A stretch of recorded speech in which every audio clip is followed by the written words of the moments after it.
Les rumeurs enflent depuis quelques semaines. Les trois pays membres de l'Alliance des États du Sahel, AES, vont certainement sortir de l'UEMOA, l'Union monétaire ouest-africaine qui gère le franc CFA et qui comprend 8 pays de l'Afrique de l'Ouest.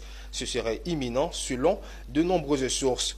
Le Mali, le Burkina Faso et le Niger pourraient donc sortir du bloc CFA, ce qui est depuis septembre 2023 une alliance militaire des trois pays pour lutter contre le terrorisme pourrait se transformer en un pacte économique et monétaire. Une évolution qui pourrait s'expliquer par les sanctions de la CEDEAO dans sa volonté de sanctionner les coups d'État militaires dans ces trois pays et les sanctions au portefeuille de la BCEAO. Vu l'imminence du retrait, la question qui se pose immédiatement est la suivante. Les 5 autres pays de l'UEMOA sont-ils prêts à amortir le choc, même si certains analystes économiques estiment que le Mali, le Burkina et le Niger n'ont pas de poids significatif dans les caisses de la BCEAO?